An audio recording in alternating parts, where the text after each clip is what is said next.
Welcome to One Take Wine, Paris Edition 2024.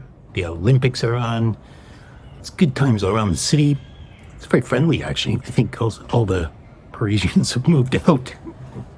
The ones who were unhappy with the Olympics, at least, have moved out. So everybody who is still here wants to be here, and they're in a good mood. Not so much traffic.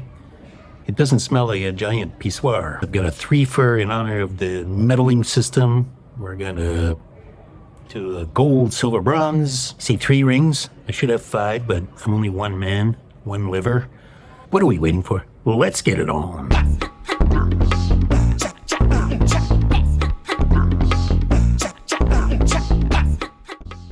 What do we got in the glass? I'm doing these in purchase order. This first one's got a lovely nose, very ripe. When I first opened it, I was very disappointed. I found it pinchy and too light-bodied. It rounded out in day 2. It's quite exotic on the nose. It's still not a big, mouthful of wine or anything. Has a very elegant, clearly mineral top note. Nice, almost sour, citrusy effect. Very lemon lime, even verbena type thing. Not a ton of complexity. I think yesterday there was a bit of a nuttier upper note. That's pretty much gone now. Has a bit of length from the extract. It's a nice lunch wine. Has a bit more power than maybe I expected. It's not a style that I really know because it feels very high-noted and low-noted at the same time and then sort of missing the middle register. That'll make sense to some of you. So what are we talking about? We're talking about the first wine, and it's a Mâcon Verzé from Domaine Leflaive, 2021. An exceptional address for Vino.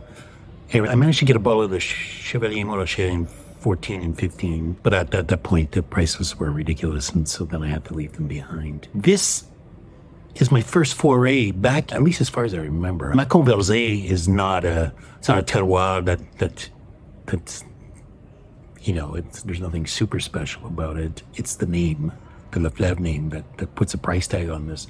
And it is quite an expensive Mâcon Verzé, but it's a very cheap Leflaive. If you haven't had Leflaive in a long time, you always like Leflaive, and then all of a sudden you have access to a bottle of Mâcon Verzé and it's reasonably priced, in your wine budget world anyway, then you might as well just tap into one and for the heck of it. I like this better than I did when I first opened it. When I first opened it, I thought, oh my God, what a waste of money this is. It's a better wine than that. I would eat with this. I wouldn't get too crazy with the cream sauces or anything. It does have that citrus kind of zing right through it, which is nice. It's not as short as you might expect from Mâcon Verzé from someone else, but it's not long either. That's not really saying much, but it has more to it than you might expect from the terroir. Almost a little appley even. Medium long mineral finish, sort of starting from the mid palate and all the way through the back end. A good wine. I think it's overpriced. I'm not sure I'd buy these every year. I just wanted to test out some of the Leflaives. Glad I bought it. Let's move on to the second one. What do we got in the glass? Color's not much different, as it is also young. And here we get a little bit more pear on the nose to me. Yeah, and some honey notes for sure, which is odd. And there's a soft almondy type feel to it. Almost white chocolate. This is a delicious wine. Very mineral, especially yesterday. This one has been open overnight as well. I felt yesterday I was drinking liquid fossils. It's very long. It hits the back, and then it comes back up the top, the roof of the palate, and it kind of folds back under itself and heads back again. Lovely mouth effect. Lovely mouthfeel to this. At the same time, not in the same price class as the Mâcon. We're into a Dauvissat La Forêt Premier Cru from 2022. That's important. I bought this because it was 2022. I haven't seen them out yet. It was a little pricey. It was a little stingy. He would only sell me one bottle, which was all that I wanted to buy at the price. But at the same time, I don't see them often enough. I mean, I can pick them up at an auction relatively easy, but it's a new vintage. I don't see them very often, especially in the store. It's bit impulsive. I wanted to try it up against the Mâcon Verzé, actually, just to see how the Mâcon would perform. And to be honest, it's not completely lost in this. It is outclassed, but it's not completely lost. It's not treading water and almost drowning. Nothing like that. What a weird analogy. Must be all that Olympic fever I got from the swimming events. That's a beauty. That's just a beauty because it's so delicate up front. Comes into the mid palate, settles in like a big storm bruise right in the middle of your palate, then rushes to the back. Kind of crashes over, leaving a very stony mineral sort of effect on the tongue. Super young, of course, so I mean it's got some development. But I like drinking these young. Lovely. Dauvissat, always count on them. Let's move on to the third one. What do we got in the glass? Let's just take a look at that. I think the color is just a hint darker if you compare it to the, well, yeah, it's got more green highlight to it and maybe a little bit more depth in terms of the color against the younger wines, for sure. Oh, what a nose. Oh my God. And here now we're getting into some very exotic fruits and spice even. There's spice in this. Oh, it's so spicy. And it's got this kind of, I almost want to say kiwi type fruit, you know, very, very, very exotic and plush and rawr. It's so exciting. Beautiful clovey, those kind of winter apple grog mix type of spices, pumpkin spice and stuff. Just absolutely gorgeous. Just singing with spice, this is, oh my God. I've had this bottle a couple of times before. And the last bottle I had wasn't very fresh. I was a little disappointed. The first bottle I had it knocked me over, and I made a video about it. So you can go and watch that if you want. I'll post it here. But I think this is better than that bottle, even the first one.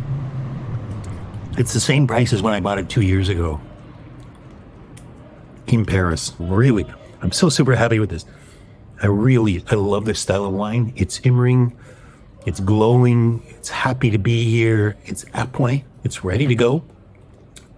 Full of that energy and that delicious complexity that bowls me over every time, that makes me fall in love with. This is when you understand why white Burgundy is unmatchable by any other terroir anywhere else in the world. Really, when they're like this. It lacks a bit of zip on the finish, so it's not a super long finish, not a super driving finish, but it's a beautiful, persistent, elegant, linen-y type of unfolding, but it's more that it is that crazy spice mixture that it's so heady. Wow. I mean, wow. What an exciting wine. It's the Auxey Duresses Riames. It's a monopole Riames.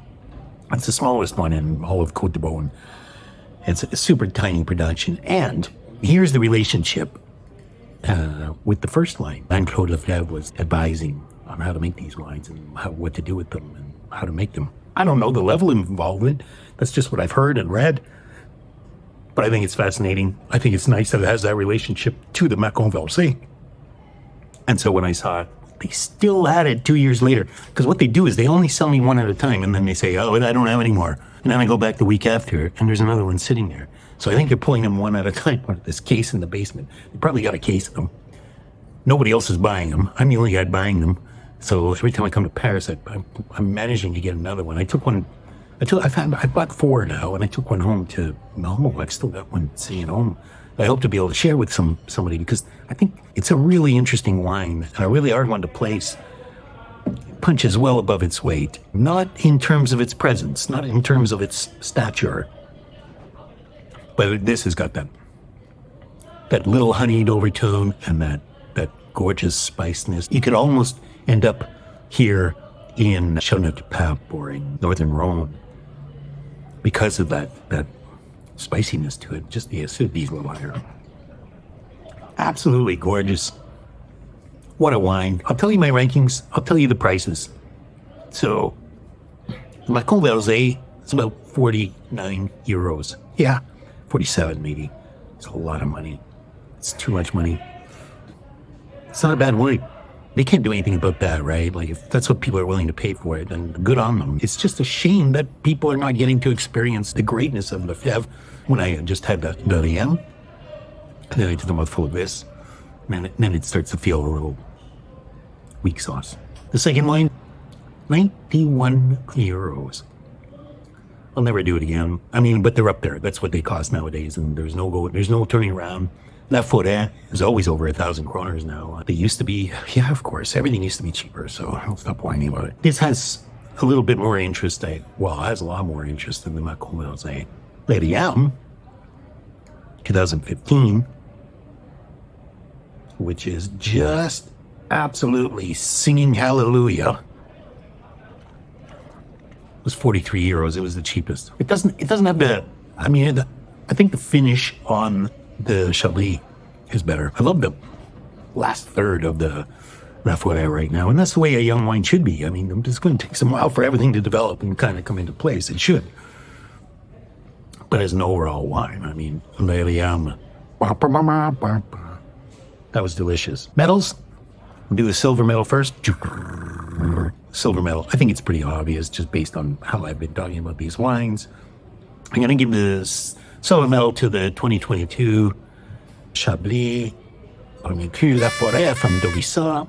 In this particular tasting, it isn't the gold medal winner, but it's a solid silver for sure. That means bronze is going to go to, I guess you can tell from my tone, the Mâcon Verzé. And the gold medal, France though, huh? France, well, that's all I drank, so apparently they're doing well at these Olympics too. Riames, definitely a gold medal winner in this particular tasting. I'm so happy to have tried that again. Hey, that's what I have for this time. Fantastic start to the Olympic trip.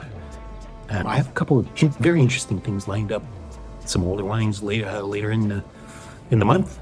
I'll get back to you with those. In the meantime, hey, stay thirsty.